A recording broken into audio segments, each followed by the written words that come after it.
तर मग आज चाललो होतो मी अमरावतीला माझ्या घरी. सगळ्यात पहिले बसलो मी याटोत बसलो. त्याला म्हटलं चलतं का बरं नाशिक रोड. याटोवाले चला म्हणे. बसलो बा याटोत निघालो. मग द्वारकेहून नाशिक रोडले जासाठी नाशिक रोडले गेलो. तिथे गेलो दिले बा त्याला पैसे. आणि तिथून पुढे गेलो मी स्टेशनवर गेलो नाशिक रोडच्या. आणि तिथं पाहिलं अरे बापरे गर्दी तर बरीच होती बा. मग तिथून सोडा म्हटलं गर्दी चला आपल्या रस्त्यानं. मग लागलो बा आपल्या रस्त्यानं गेलो तिकडे. आणि गेलो इलेक्ट्रॉनिक पायऱ्याचा जरा मी आनंद घेतला. आणि त्या उभं राहून त्या स्टेशनवर पोहोचलो. स्टेशनवर भेटली आपली भाचा ताई जावई सारेच जण भेटले ना बा आपल्याला. हे सारे माझ्यासोबतच येऊ राहिले ना अमरावतीला वाढदिवसासाठी. त्याला चला मग अरे तेवढ्या ट्रेन आली चला म्हटलं बा पटापट ट्रेन आली ना बाबा. तिथं गेलो बा ट्रेन लागली. बसलो बा ट्रेनमध्ये केली एंट्री. पकडली ना बा 6 सीटाची जागा 6 सीट जागा पकडली.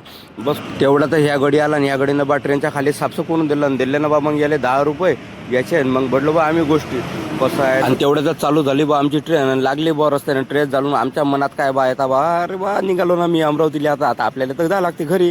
तेवढ्यात आलो बा ट्रेन निघाली अंदर आलो. आणि चालू झाल्या. मग आमचा नाश्त्या पाण्याची सोय घेतल्या ना आम्ही. बेसन भाकरी आणि चांगलं जेवण केलं बा. पाणी पिलं. चांगली पेटपूजा करून घेतली बा. पाणी पिल्यावर जरा मनाला शांतता वाटली. मग झाल्या ना आमच्या कवल्या चालू आम्ही चांगल्या 10-15 मिनटं चांगल्या गोष्टी केल्या. और आमच्या गोष्टी चालू होत्या तर तेवढ्याच बाया बिन आमच्या बहिणीची आमची झाली बाईची झोपायची तयार चालू. अबे बा म्हटलं सारे जण झोपून राहिले ना. आम्ही दोघं काय तोंडाकडे पाहू करे बा म्हटलं. आम्हाला तर जरा झोपाले घेतलं बा. मग मी घेते बा डोळे लावून घेतलं झोपून. चला म्हटलं आपल्या घरी जायला लागते तर घ्या आता झोपून. तिथून गेलो सकाळी जाऊन पोचलो अमरावतीला पोचलो. आणि उतरलो अमरावतीच्या या स्टेशन उतरून बा आमच्या जवायला झाला ना बा आनंद. आलो रे बा म्हणे सासरूला लागले आमचे जवाई नाचाले.